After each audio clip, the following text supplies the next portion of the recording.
Saudi আরব, পাকিস্তান নাকি Indonesia? কুরবানির global র্যাঙ্কিংয়ের হাড়হিম করা ডেটায় চমকে গেল বিশ্ব। একটি ছোট্ট বদ্বীপ, কিন্তু রেকর্ড সারা পৃথিবীর। ঈদুল আজহায় বাংলাদেশের এই ইকোনমিক মাস্টার স্ট্রোক আসলে কতটা? 1,30,00,000 পশু, 3 দিনে 70,000 কোটির সুনামি। কুরবানিতে পুরো বিশ্বকে হারিয়ে কিভাবে চ্যাম্পিয়ন হলো বাংলাদেশ?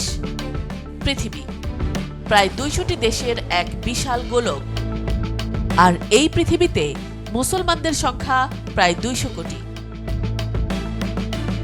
ঈদুল আজহা বা কুরবানির ঈদ এলে এই বিশাল মুসলিম উম্মাহ মেতে ওঠে ত্যাগের এক মহিমান্বিত উৎসবে। কিন্তু আপনি কি কখনো ঠান্ডা মাথায় একবারের জন্য ভেবে দেখেছেন এই পুরো পৃথিবীর বুকে কোন দেশে সবচেয়ে বেশি পশু কুরবানি দেয়া হয়? আপনার মাথায় হয়তো সবার আগে আসবে সৌদি আরবের কথা, কারণ সেখানে হজ হয়। অথবা আপনার মনে হতে পারে বিশ্বের সবচেয়ে জনবহুল মুসলিম দেশ ইন্দোনেশিয়া, কিংবা আমাদের প্রতিবেশী পাকিস্তানের কথা। কিন্তু না, পৃথিবীর সব বাঘা বাঘা দেশ, সব বিশাল অর্থনীতির মুসলিম রাষ্ট্রগুলোকে পেছনে ফেলে কুরবানির গ্লোবাল ডেটায় একচ্ছত্র আধিপত্য বিস্তার করে বিশ্বের বুকে চ্যাম্পিয়ন হয়ে বসে আছে একটি ছোট্ট দেশ। আর সেই দেশটির নাম বাংলাদেশ। হ্যাঁ, শুনতে অবিশ্বাস্য মনে হলেও এটাই চরম বাস্তব। কিভাবে একটি ছোট্ট বদ্বীপ রাষ্ট্র পুরো বিশ্বের কুরবানির ডেটাকে একাই টেক্কা দিচ্ছে? এর পেছনে কি শুধু ধর্মীয় আবেগ, নাকি লুকিয়ে আছে এক ভয়ঙ্কর ইকোনমিক সুনামি যা মাত্র 3 দিনে পুরো দেশের অর্থনীতিকে ওলটপালট করে দেয়? আসুন বিশ্ব কুরবানির বাজারের এই শ্বাসরুদ্ধকর ডেটা এবং এর পর্দার আড়ালের অর্থনীতির নিখুঁত ময়নাতদন্ত করি। প্রথমে আসুন পরিসংখ্যানের সেই ভয়ঙ্কর এবং মাথা ঘুরিয়ে দেয়া ডেটার দিকে তাকাই। প্রাণী সম্পদ অধিদপ্তরের সরকারি ডেটা এবং আন্তর্জাতিক বিভিন্ন গবেষণা অনুযায়ী বাংলাদেশে প্রতি বছর ঈদুল আজহায় পশু কুরবানি দেয়া হয় প্রায় 1,20,00,000 থেকে 1,30,00,000। একটু থামুন, এই সংখ্যার বিশালত্ব একবার চিন্তা করুন। ইউরোপের অনেক দেশের মোট জনসংখ্যাও 1,30,00,000-এর নিচে। সুইডেন, গ্রিস বা পর্তুগালের মতো দেশের পুরো জনসংখ্যার চেয়েও বেশি সংখ্যক পশু এই ছোট্ট দেশটিতে মাত্র 3 দিনের ব্যবধানে কুরবানি হয়ে যায়।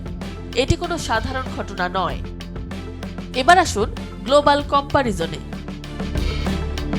সৌদি আরব, যেখানে বিশ্বের প্রায় সব প্রান্ত থেকে হাজিরা যান, সেখানেও মিনা প্রান্তরে এবং দেশের অন্যান্য স্থানে মিলে কুরবানির সংখ্যা 20 থেকে 30 লাখের বেশি নয়। ইন্দোনেশিয়া বিশ্বের সবচেয়ে বেশি মুসলিম দেশ, কিন্তু সেখানে কুরবানির সংস্কৃতি বাংলাদেশের মতো এতটা ব্যাপক ও ঘরে ঘরে নয়। পাকিস্তান বাংলাদেশের সবচেয়ে বড় প্রতিদ্বন্দ্বী, জনসংখ্যা প্রায় 24 কোটি, কিন্তু চরম অর্থনৈতিক সংকট, মুদ্রাস্ফীতি এবং দারিদ্র্যের কষাঘাতে সেখানে কুরবানির সংখ্যা গত কয়েক বছরে মারাত্মকভাবে কমে গেছে। আর এই হিসাব নিকাশ পেছনে ফেলে প্রতি বছর রেকর্ড ভেঙে বাংলাদেশ উঠে এসেছে একদম ধরাছোঁয়ার বাইরে, শীর্ষস্থানে। কিন্তু বাংলাদেশের এই বিশ্ব রেকর্ডের পেছনে কি শুধুই ধর্ম? না, অর্থনীতিবিদদের মতে বাংলাদেশের এই কুরবানির পেছনে লুকিয়ে আছে এমন এক মেগা ইকোনমি বা বিশাল অর্থনীতি যা বিশ্বের আর কোনো মুসলিম দেশে দেখা যায় না। একে বলা হয় কুরবানি ইকোনমিক সাইক্লোন। এই অর্থনীতি কোনো নির্দিষ্ট গোষ্ঠীর হাতে বন্দী থাকে না। মাত্র 1 মাসের মধ্যে এই একটি মাত্র উৎসবকে কেন্দ্র করে বাংলাদেশের অর্থনীতিতে হাতবদল হয় প্রায় 70,000 কোটি টাকা। জি, আপনি ঠিকই শুনেছেন, 70,000 কোটি। কিভাবে? হিসাবটা মিলিয়ে নিন। গ্রামের সেই প্রান্তিক কৃষক যিনি সারা বছর ঘাম ঝরিয়ে একটি বা দুটি গরু লালন পালন করেছেন, তার হাতে সরাসরি চলে যায় হাজার হাজার কোটি টাকা। এরপর পরিবহন খাতে যারা ট্রাকে করে এই পশুগুলো শহরে নিয়ে আসে, এরপর হাটের ইজারাদার, হাসিল, গোখাদ্য বিক্রেতা, কামার সম্প্রদায়ের মানুষ যারা দা ছুরি বানাচ্ছেন, কসাই এবং এমনকি মশলা ও রেফ্রিজারেটর বা ফ্রিজ কোম্পানিগুলো। মাত্র 3 দিনে পুরো দেশের টাকা শহর থেকে সোজা ট্রান্সফার হয়ে চলে যায় গ্রামের সেই প্রান্তিক মানুষের পকেটে। এটি পৃথিবীর ইতিহাসে ওয়েলথ ডিস্ট্রিবিউশন বা সম্পদ বন্টনের অন্যতম সবচেয়ে বড় এবং দ্রুততম মডেল। তবে আলো থাকলে সেখানে অন্ধকারও থাকে। বাংলাদেশ কুরবানির দিক থেকে বিশ্বের চ্যাম্পিয়ন হলেও এই মেগা অর্থনীতির একটি চরম অন্ধকার এবং জঘন্য দিক রয়েছে, আর সেটি হলো চামড়া সিন্ডিকেট। 1,30,00,000 পশু কুরবানি মানে হলো 1,30,00,000 পিস কাঁচা চামড়া। বাংলাদেশের চামড়া শিল্পের সারা বছরের কাঁচামালের প্রায় 60 থেকে 70% আসে এই 3 দিনে।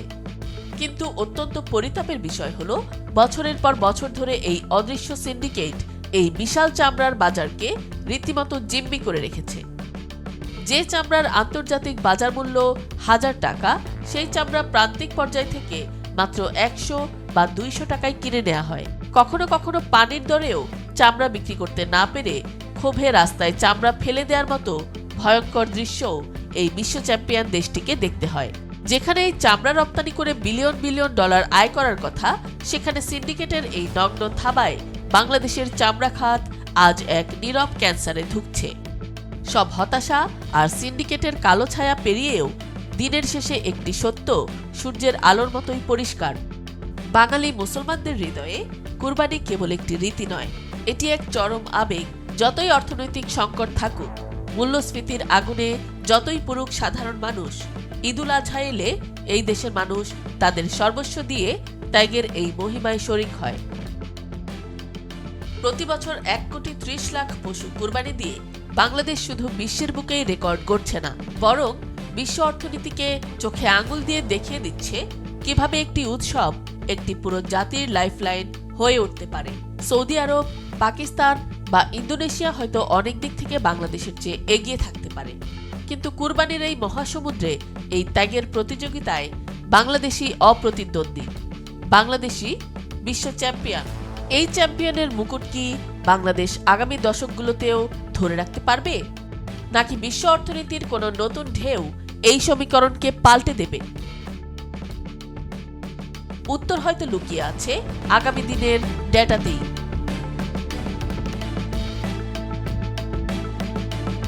গ্লোবাল ডেটার অজানা সমীকরণ, অর্থনীতির পর্দার আড়ালের তথ্য এবং খবরের পেছনের বস্তুনিষ্ঠ বিশ্লেষণ সবার আগে পেতে চোখ রাখুন আমাদের চ্যানেলে। এতক্ষণ দেখছিলেন ইকো অফ বাংলাদেশ। প্রতিদিনের এমন নিউজ আপডেট পেতে সাবস্ক্রাইব করুন আমাদের চ্যানেল, সেই সাথে অন করে রাখুন বেল আইকন।